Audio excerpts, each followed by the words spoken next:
आता बघा बापाचं महत्त्व सांगितलं. आता कोण? आई. धनी ती लोक्याचा, आई विना भिकारी.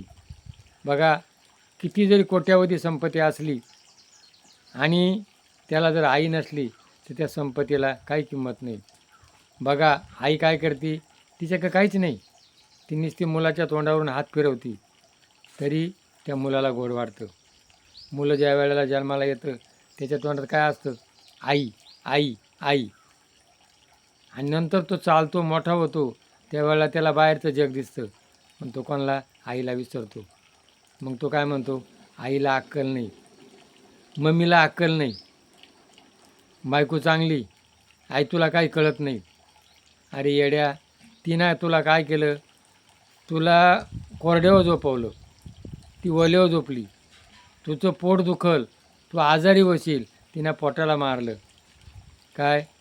माझा मुलगा सुखी व्हावा, ही कोणाची अपेक्षा असती? आईची असती. म्हणून देवकी नंदन गोपाला गोपाला, एवढा मोठा भगवंत आहे, पण त्याला मोठं कोणा दिलं? आईनं दिलं. देवकीची उपमा दिली, यशोदेचा माल, यशोदेचा काना. म्हणजे आई या जगामध्ये सगळ्यात श्रेष्ठ असेल तर आई. भगवंत, भगवंतानंतर आई. आणि मग भगवंतानं सांगितलं, मला सगळ्या ठिकाणी जाता येणार नाही, म्हणून तुला मी 2 माणसं दिलेत जोडीला. कोण? आई आणि बाप. म्हणून मायबाप काशी, तेने ने जावे तीर्थाची. आईबापांची सेवा जर केली तर तीर्थाला जायची काही गरज नाही. आणि पुंडलिकानं काय केलं? आईबापाची सेवा केली. पंढरपूर 28 विटेवरी उभा, अजून उभा आहे.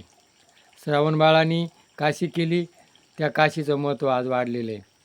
द्वारका, द्वारकेमध्ये कृष्णाने यशोदा देवकीची सेवा केली, द्वारकेचं महत्त्व आहे. म्हणून आज जगामध्ये आईबापाची किंमत घटलेली. आईबापा कुठं घालतात? वृद्धाश्रममध्ये. म्हणून ध्यान धरा, या कलियुगाचा अंत जवळ आलेला आहे. आपल्या या जगात आपण थोडं दिवस थांबणार आहे. नंतर आज हा विनाशकाळ, प्रलयकाळ. बघा, 7 महिने झाले पाऊस पडू राहिला आहे, लोकांचे पिकं धान्य जवळ आले तर त्यांना काढता येईना. म्हणून पराधीन पुत्र जगी मानवाचा, माणूस पराधीन आहे. ध्यान धरा, विचार करा. जर आपल्याला हे पटलं असेल तर हे आपलं कुळदैवत आहे. कोण? भैरवनाथ. त्याचा आपला चॅनल आहे. मग भैरवनाथानं काय केलं? काशीला गेला, मुक्त झाला, शंकर पार्वतीची सेवा केली, बापाच्या आज्ञेनं, शंकराच्या पार्वतीच्या आज्ञेनं पाताळात गेला, जोगेश्वरी आणली, मणिमल दैत्य मारलं, देवाऱ्यात बसला. आणि देवाऱ्यात तो आपल्याला काय सांगतो? मी काय केलेलं आहे? आईवडिलाची सेवा. मग तुम्ही काय करायचे ते तुम्ही ठरवा.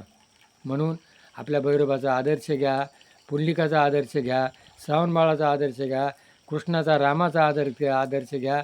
आणि जर चुकला असेल, चुकतो तो माणूस, नाही चुकत तो देव. म्हणून देवसुद्धा चुकलेले नाही तर हा आदर्श घ्या आणि आपला विकास करा.